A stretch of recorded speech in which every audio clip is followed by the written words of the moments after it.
Bonjour. Alors là, je vais mettre en ligne une version plus longue de la chronique pour Bifrost que j'avais faite du roman Et si le diable le permet de Cédric Ferrand.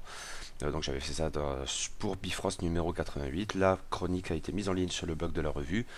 Et ici, je vais donc en livrer une version bien plus longue, plus dans les habitudes du blog et de la chaîne YouTube. Donc, je vais parler du roman de Cédric Ferrand, disais-je, Et si le diable le permet, sous-titré Une étrange aventure de Sachem Blight et Oxyline. C'est illustré par Melchior Ascaride. Ça a été publié par Les Moutons Électriques dans la collection Les Saisons de l'étrange, même si a priori Les Saisons de l'étrange semblent devoir devenir une structure indépendante, bon on verra. C'était paru l'année dernière, en 2017, donc, et ça fait 265 pages. Montréal, 1930. Sachem Blight a beau être canadien, de Toronto, et avoir bourlingué de par le vaste monde en quête du frisson de l'aventure, c'est une destination fort exotique pour lui. Une ville entre deux mondes où les communautés anglophones et francophones ne se mêlent guère et, plus qu'à leur tour, se méprisent. En cela, c'est un terrain de jeu qui vaut bien les confins de la Perse ou de l'Afrique noire.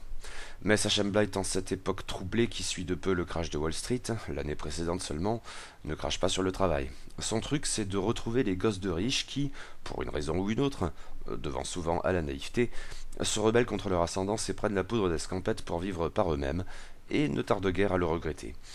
Cette fois, c'est le fils de l'architecte du tout nouveau pont dit du Havre à Montréal, chantier colossal sur le point d'être achevé, qui s'est fait la malle. Ça change un peu des princesses enlevées, mais pas forcément tant que cela.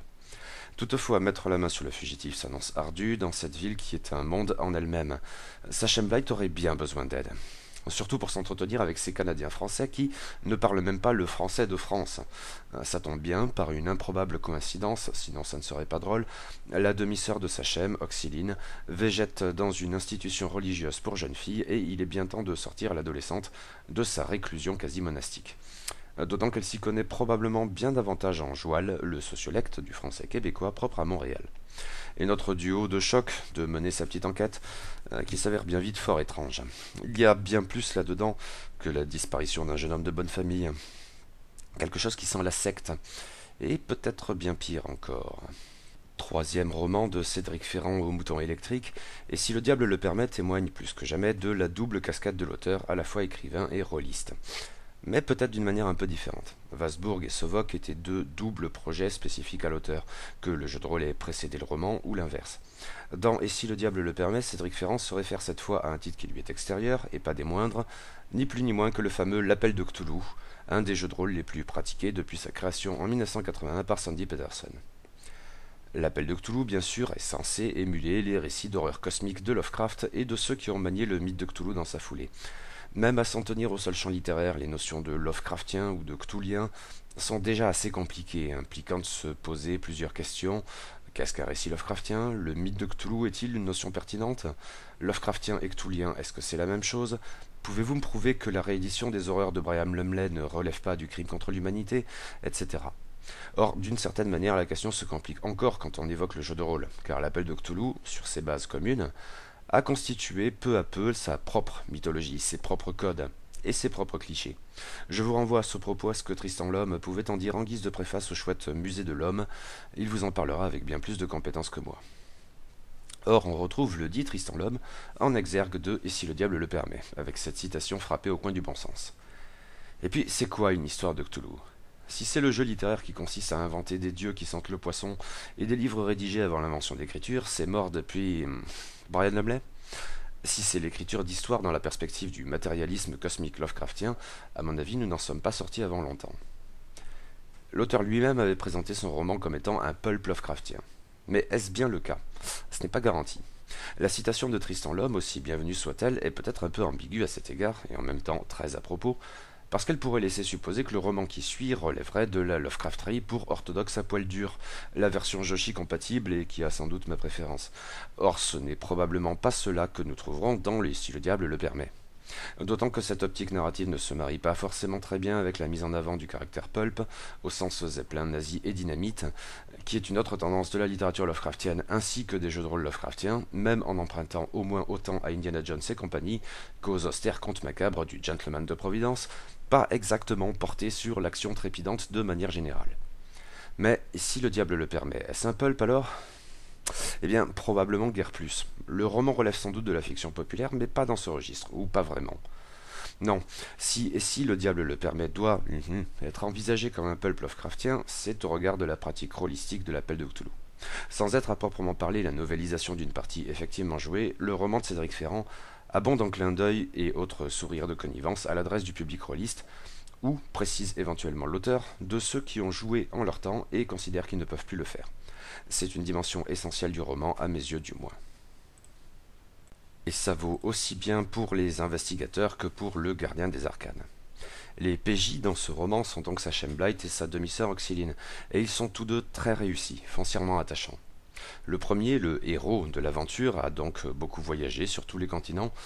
En cela, il peut rappeler bien des investigateurs historiques dans les fameuses grosses campagnes élaborées par Chaosium, etc., comme les masques de Nyarlathotep, qui font voyager les PJ vers les destinations les plus exotiques. Pour autant, s'il a déjà entrevu des choses bizarres, il ne s'est jamais vraiment frotté au surnaturel à proprement parler, et encore moins au mythe de Cthulhu. Par ailleurs, cette expérience étonnante pour un trentenaire ne l'a guère mûri pour autant. En fait, Sachem Blight, globalement compétent dans sa partie, ne se montre pas pour autant toujours très futé. Ses préjugés et ses obsessions peuvent l'égarer à l'occasion et surtout, sa tendance à se bagarrer pour un rien lui nuit pas mal, le laissant plus qu'à son tour sonner sur le trottoir et dans l'impossibilité de revenir fouiner dans cet endroit crucial pour son enquête, dont il vient tout juste d'être expulsé manu militari. Même avec ses atours de bourlingueur et sa façade de gros dur, le personnage a quelque chose d'un peu loser qui contribue à le rendre plus attachant encore.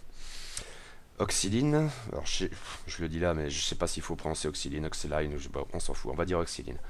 Oxyline, donc, dans les 16 ans, n'est pas en reste. La jeune fille a végété bien trop longtemps dans une institution religieuse étouffante, sans contact avec son père, celui de Sachem, et guère plus avec sa mère, folle au dernier degré, dit-on. Elle a hâte de sortir de sa réclusion. Que son demi-frère vienne l'en tirer, c'est la plus grande des bénédictions, et elle se montre très reconnaissante envers celui qu'elle appelle affectueusement Rusty. Mais contrairement à ce dernier, elle n'a aucune expérience du vaste monde qu'elle entend bien découvrir au plus tôt. Qu'elle n'en sache rien, tour à tour, lui sert, en lui permettant d'envisager les choses un peu différemment, ou la dessert. Et méchamment car ce monde est hostile. Bien plus futée que son enquêteur de demi-frère, bien plus passionnée en même temps, elle a un don pour trouver les pistes les plus fructueuses, et tout autant pour mettre les pieds dans le plat car c'est peu ou prou la même chose. Elle aussi a donc sa maladresse, qui, là encore, mais d'une manière subtilement différente, contribue à la rendre attachante. Mais ce sont bien des investigateurs de l'appel de Cthulhu. Autant dire qu'ils ne comprennent pas grand-chose à l'intrigue à laquelle ils se trouvent mêlés, longtemps du moins, et ce, en dépit de la multiplication tout autour d'eux des panneaux clignotants, l'entité indicible est par là. En chemin, ils s'égarent dans 1000 rencontres optionnelles, pas exactement utiles dans la perspective de leur enquête, l'un comme l'autre. Et, bien sûr, Sachem, plus qu'à son tour, ne trouve rien de mieux à faire que de jouer des points, pour un résultat parfaitement navrant et joliment cocasse, et ce alors même que Montréal en 1930 n'a pas grand-chose à voir avec la proverbiale taverne où débute par une bagarre le cas échéant tant d'aventures donjonneuses. Un atavisme? Le gardien des arcades, l'écrivain, n'est toutefois pas épargné, et Cédric Ferrand s'amuse visiblement beaucoup, là encore, à parsemer ce roman d'easter eggs rôlistiques qui sentent le vécu. À plusieurs reprises, nous l'entrevoyons gardien démiurge, déployant son complot plus que tordu à grand renfort de ricanements sataniques surjoués, mais nous le voyons tout aussi souvent, voire bien plus, désespéré que les investigateurs passent sans cesse au travers des mailles de son filet pervers, et pire encore, sans même s'en rendre compte. Peut-être est-ce pour cela alors qu'il se replie si souvent sur l'accessoire ultime, le guide Baedeker de Montréal. C'est une dimension importante du roman, je dirais même essentielle. Il contient beaucoup de choses qui ne parleront peut-être qu'aux rôlistes, ou qui leur parleront plus particulièrement, disons. Mais pas uniquement ceux ayant beaucoup pratiqué l'appel de Cthulhu d'ailleurs, même si ces derniers constituent tout de même une cible de choix. Ce qui n'est pas sans poser problème, car ce sous-texte follement fun risque d'échapper à des lecteurs non rôlistes. Pour autant, et si le diable le permet, n'est pas réservé à la seule population dégénérée qui jette des dés bizarres, et je suppose qu'on peut le lire avec plaisir sans cette expérience particulière.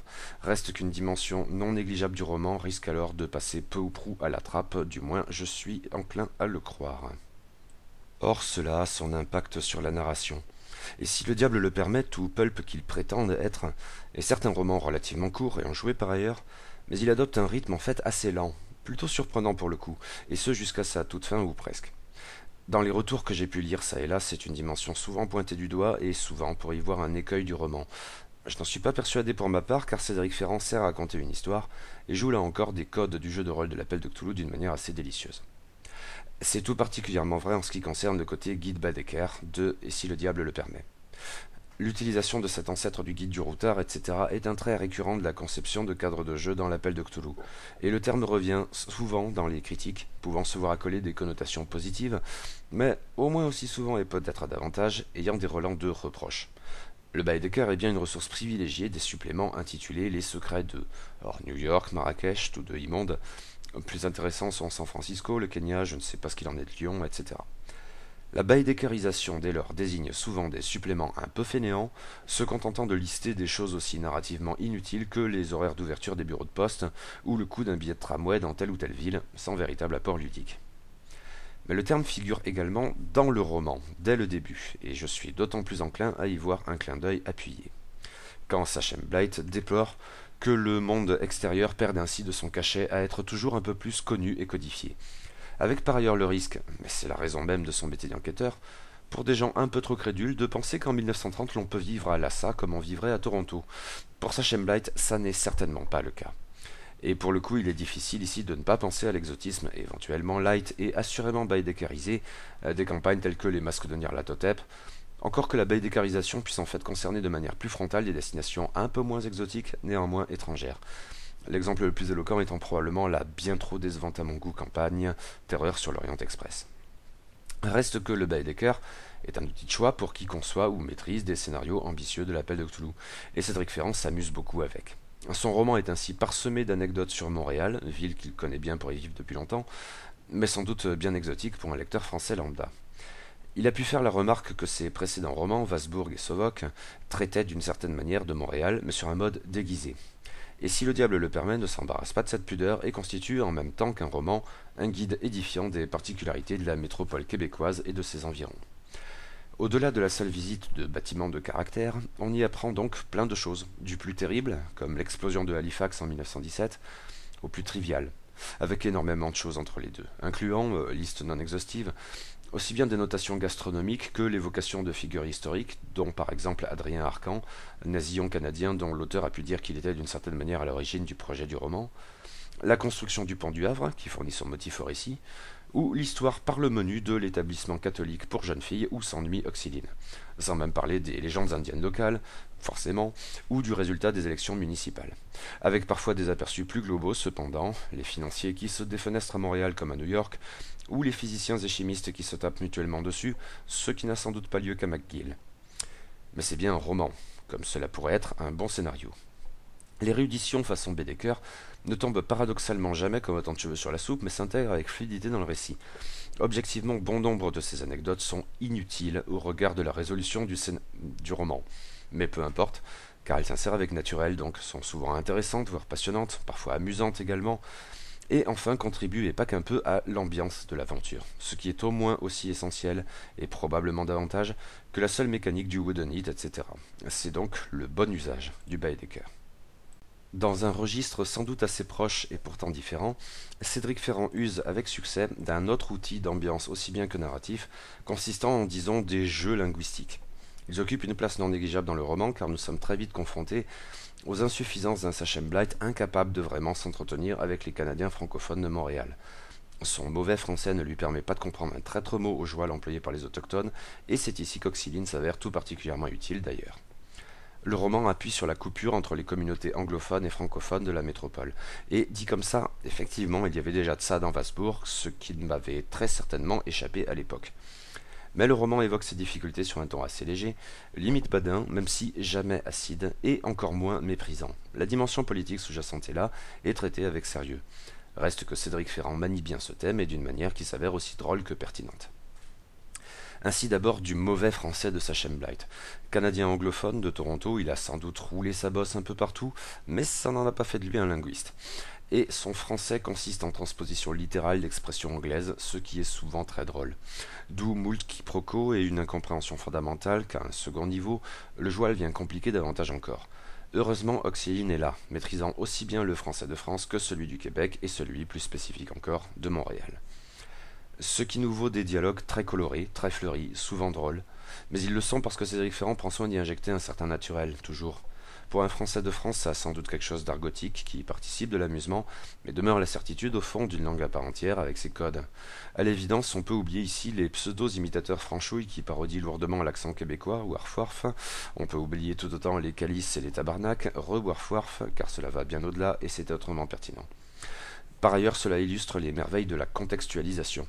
Car ces dialogues, heureusement sans envahissantes notes explicatives, demeurent parfaitement compréhensibles, alors même qu'ils emploient un vocabulaire totalement inconnu de la grande majorité des lecteurs français, dont bien sûr votre serviteur.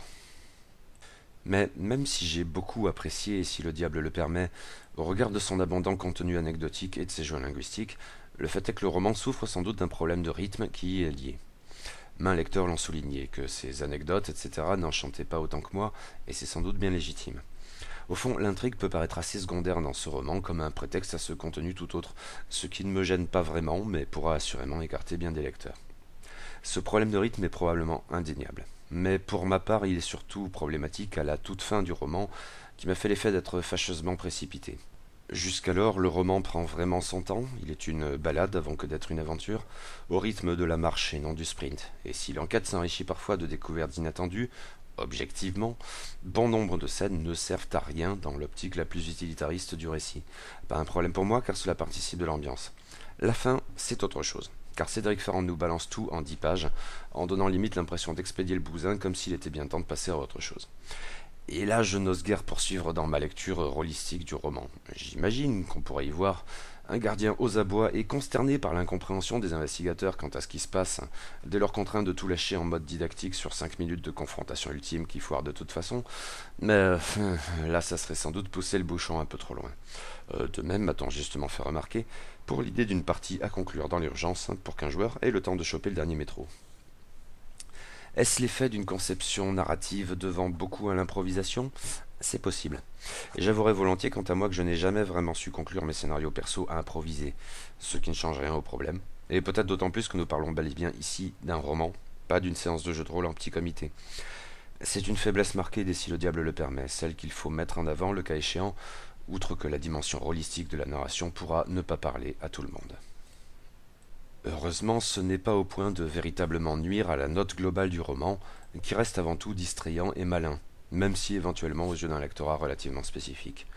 Soyons francs, ça n'a rien d'inoubliable, ça n'est certainement pas un chef-d'œuvre, et ça ne vaudra pas à son auteur le prix Nobel de littérature, mais ce n'était probablement pas l'idée. En l'état, et si le diable le permet, demeure un court roman tout à fait amusant, souvent drôle, et probablement plus futé qu'il n'en a l'air. Ça coule tout seul, et pour ma part en tout cas je l'ai donc lu avec beaucoup de plaisir. Pour dire les choses, si je ne suis pas très lecture à la plage, c'est bien sûr la plage le problème, pas la lecture, je suppose que l'on pourrait tenter l'expérience avec une bonne marge de réussite, et que ça remplacerait utilement bien des lectures estivales en mode automatique. Et ensuite, cette étrange aventure de Sachem Blight et Oxyline est censée inaugurer une série. L'emballage du roman joue de cette carte et l'épilogue très amusant se conclut sur cette annonce: Sachem Blight et Oxyline reviendront dans Le Tour du Monde en un jour. Très honnêtement, en refermant le livre, je ne savais pas si cette mention relevait du lard ou du cochon. Mais Cédric Ferrand a semblé évoquer à plusieurs reprises son travail sur une nouvelle aventure de son duo héroïque. Serait-ce donc vrai? Je n'en sais rien, mais j'avoue que ça ne serait pas pour me déplaire. Ça, du moins, c'était ce que j'écrivais à l'époque de la rédaction de cette chronique. Mais depuis, le projet éditorial des Saisons de l'étrange a été lancé, et l'hypothèse d'un nouveau roman semble donc beaucoup plus concrète. Alors, si jamais, en route pour une nouvelle aventure étrange.